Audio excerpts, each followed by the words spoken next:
Yo, children, welcome back to the channel. Today's video is going to be a really fun one for me to record. So I'm going to be going through some MW3. I found this video of Hydra's highlights, and what I'm going to do is I'm basically going to analyze them. And I think this is really important because I believe Call of Duty skills transfer over from year to year. So what I want to do with this video is show you how Hydra, how he's able to play, how he's able to manipulate the map, his gunfights, and just how his POV looks and what he does to win more gunfights. And we can hopefully use that to get better as Call of Duty players because it applies to Black Ops 7, MW4, and everything. So right now, I want you to look at this scenario and what's happening, okay? So we're on a P2 on Skid Row, and if you guys didn't know what happens on Skid Row is this is a money hill. So we're basically sitting up here, and this is a really important balance. So for this play, I want to address what you do when you're on the hill. Most people think, oh, I'm on the hill, let me stay down. Now, there's two things that you could do, right? You could either stay down, so let's just say SD, stay down, or challenge. Well, that's what people believe anyways, that there's two things to do. You either stay down or challenge. Let's talk about both really quickly. If you stay down, you can't die. Right? Obviously, you can die from grenades or wall bangs, but as in, you have a lower chance of dying because you're not, challenging, but you can't help either. So essentially, what you're doing here, this is what I would say a lot of low-level players do, because I believe they're scared. And I've played with a lot of platinums, and I've seen them do this, and they're like scared to challenge because they don't want to scam, right? So what happens is they don't help the team, but they don't die. So you're essentially not providing any value, but you're not costing, right? It's a bit of a scared way to play. If your teammates are able to win their fights, though, it's very useful because you're just securing the time.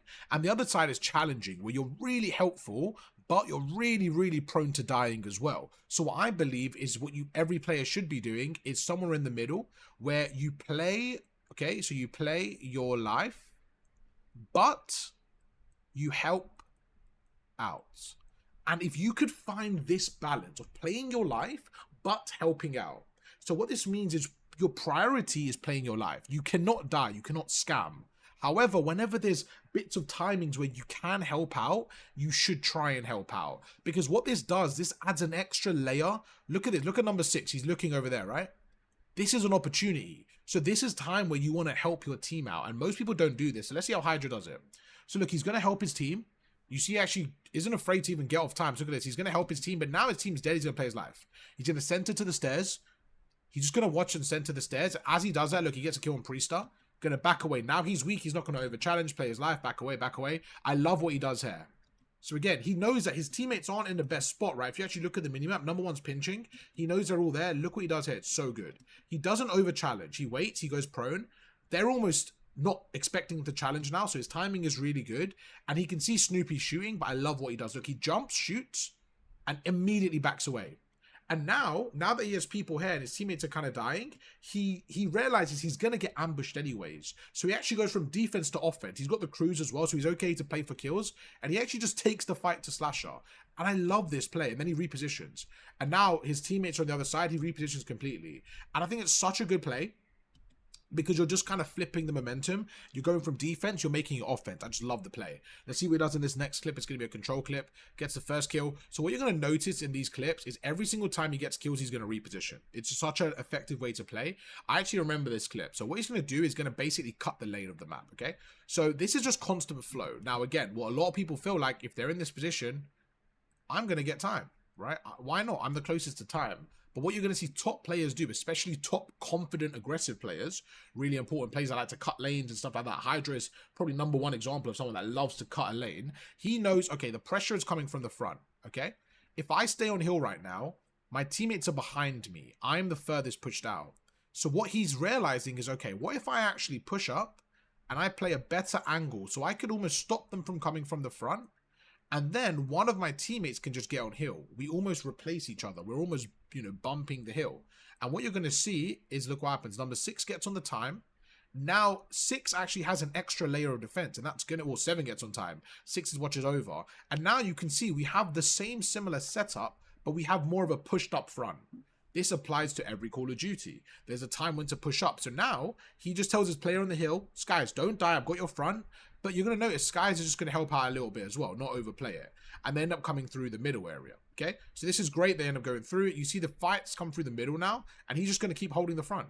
Another thing I really love is this small detail. Do you notice right now that he's standing out here? He gets this kill. Now he wants to preempt the top window. But I want you to notice what he does. He actually backs off a little bit. The reason why he backs off is so that when he pre-aims this window now, he's not visible from the ground. So what happens is, this is what I call isolating angles. So he pre-aims the window so that if the guy comes from the window, we're already pre-aiming him, but I don't get shot from the ground. But then when I look at the ground, I am visible to both. So you see he almost watches the top, goes to the ground, backs away. And this is where he's just catching a timing. He's trying to catch a timing on an enemy, so he's checking both. He gets a kill, he's going to back away immediately, reposition, and go from there. And it's just a really, really good bit of hardpoint play from him. Let's see what he does on this control point. So he's going to go through, he's going to secure the time. Okay, this is another play of just catching a good timing, and I think it's super important. So whenever you're in a situation where there are two entrances, so right now he has entrance number 1. Let's call this entrance number 1 on the left lane, and entrance number 2, okay? What you're going to notice he does, again, do this in Black Ops 7, depending on the scenario, but you basically want to camera that side, then camera this side. Camera that side, camera this side. Camera that side, camera this side. And if you continuously camera, you actually make good timing for yourself. So look, he's going to camera the corner. He doesn't see anyone there. He's going to go through. He's going to camera the corner. Doesn't see anyone there. So I want to just go through that. So he's going to camera the corner.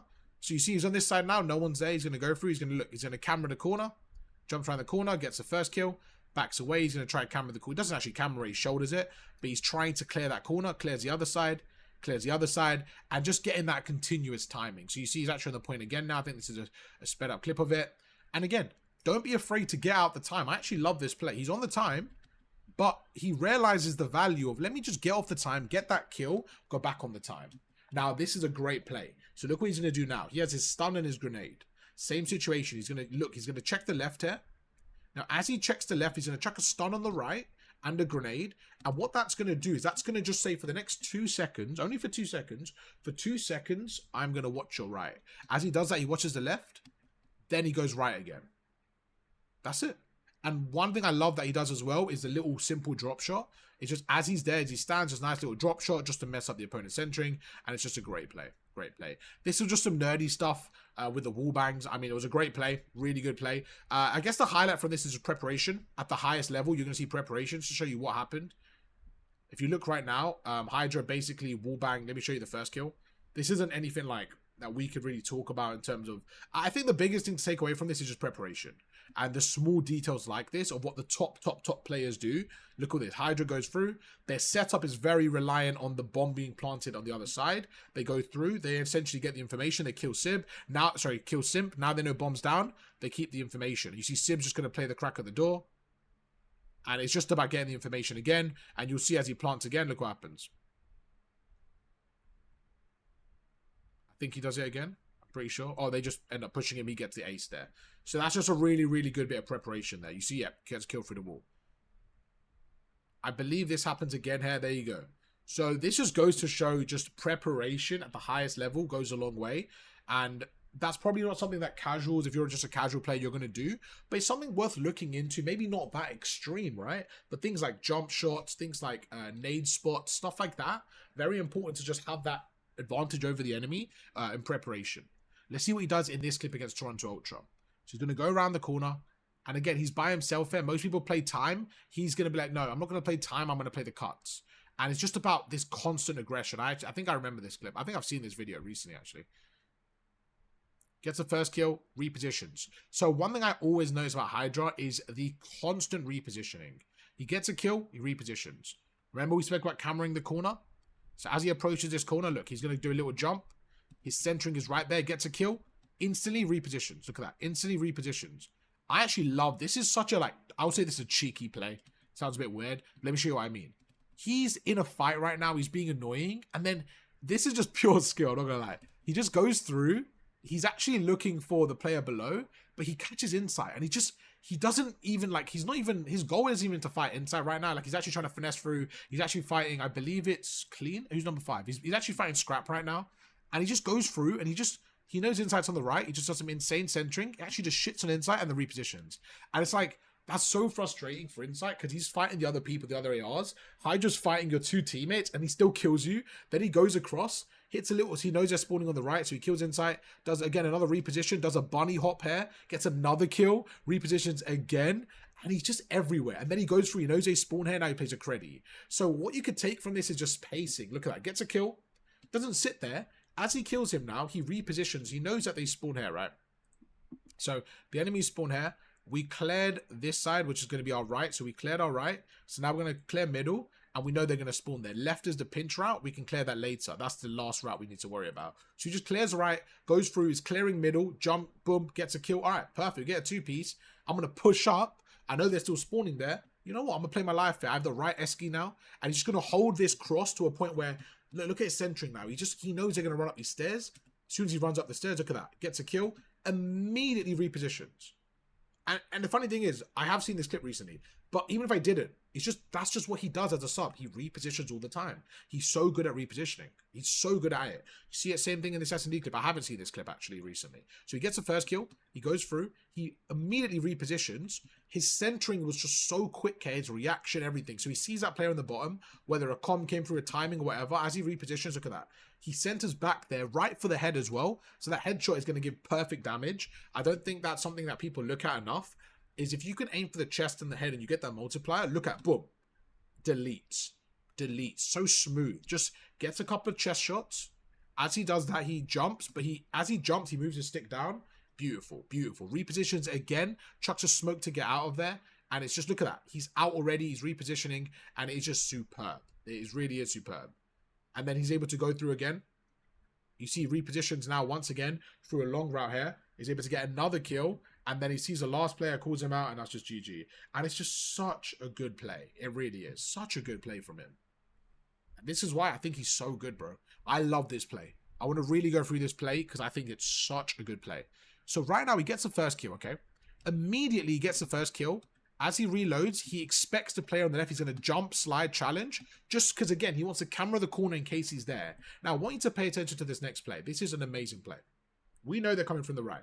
We know that right now, the A point, they're coming from the right. So that's what he's looking at, right? He's going through, he's playing for the right. But look what he does instead. I love this play. This is one of the best plays you can make, okay? And I'm going to talk about why.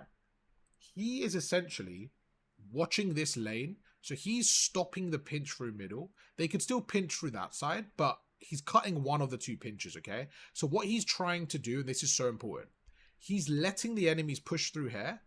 And I want you to wait and realize when he activates. So look what he does. He waits, he waits, he waits. He sits there. His teammates are going to be communicating. He holds, he holds, he holds. He sees the red dots now.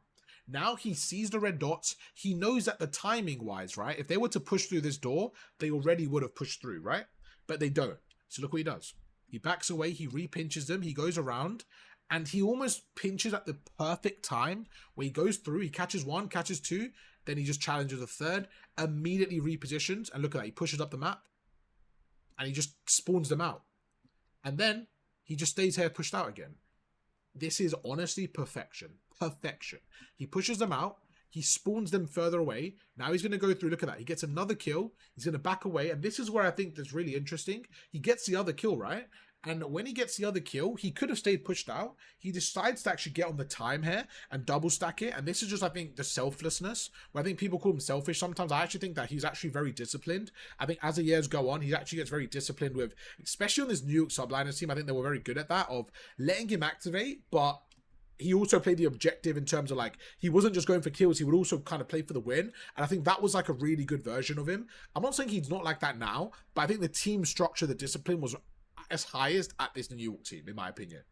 Like, he would get the kills, would cut the lanes, then he'll kind of come back and do the work as well. And I just think that was like the ultimate form of him. He's on a 10 streak right now. I think he's carried on from the earlier round. And it's, again, just that flow state, man. That constant reposition. You're seeing it here, like, being disciplined. Look, he holds, and people think he's just running. He's just not. He's just disciplined, and he's just smart, and he's just creative. He's like, okay, they're not on the right, they're coming through middle. I'm just going to hold. And then I'm going to hold, and I'm going to go through, and then I'm going to help through middle.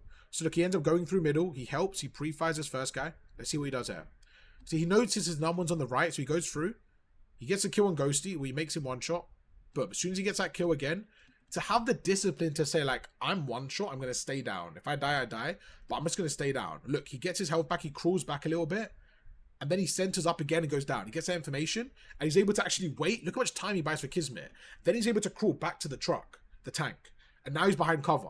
Now he's going to watch the left. Look at that. He gets some shots off, gets a big kill, sees a second, gets another kill, repositions round, backs away, sees a third guy. He's weak. He's going to back away now. This is like playing rank play. This is unbelievable. Honestly, unbelievable. And you have to remember, we see the outlines of the enemy. He doesn't. It looks like he can see the enemies. I'm glazing this man so hard right now because he deserves it this game. He is frying. This is against Optic Texas. I remember this. I'm an Optic Texas fan, so I was kind of tweaking. You know what I'm saying? Big Hydra came to play. Let's see what he does this one. So Hydra's going to be number 5. He goes through, wins that gunfight. Just a big 2-piece there. If we look at the mechanic, he gets a big kill here, the first guy. Then he's going to do some crazy cammering on the second. So he's able to actually kill Pred. He's going to go through. Look at the way he just cameras Dashy. Slide counter, boom. Shits on Dashy. And now they know they spawn out. He's going to take the outer route. And look what he does here. This is where the discipline is incredible. Okay? We know, okay, we're blocking this side. They're going to spawn here. So instantly he goes through, gets a 2-piece. He's now going to take the outer route. And all he's going to do is just watch this mid area. But instead of running, he's just going to play it patient. So he gets a 2-piece. Look what he does. Instantly goes through, picks up the MTW now and just holds. Look at that. Holds, gets a kill. Instant reposition. Challenges again. I mean, can we talk about this play? Look how much time he's buying. Because look at this play. He gets a kill, right? So look, cameras, gets the first kill. Now he actually backs away. And I think as he backs away, he sees another player. So he backs away. Now Ken thinks he's out of there. He baits the backing away, right? He baits it. Goes through again. Boom. I'm like, oh my god. He slaps Ken. Backs away again. Now he repositions, gets stuck by Ken. What a play. Like, seriously, what a play. Gets a kill, repositions. Gets a kill, repositions. Gets another. Woo! Oh my god, this man. This man's a different level, bro. This guy's a different level. Then it goes down to cutting the lanes. He knows where they're going to spawn. He B's annoying. He's going to go through. He's going to cut the lanes once again. Same situation there. He gets a kill, repositions. Gets a kill, repositions. Gets a kill, repositions. This man is just incredible. Plays an off angle, repositions. There's just no bad things this guy could do. I think he's phenomenal. I hope you guys enjoyed the video and the breakdown. Let me know if you guys want to see more of these. Whether it's an old COD, maybe shots he's moving across the CDO era, whatever it may be. Let me know, and I'll catch you guys for another video tomorrow. Peace.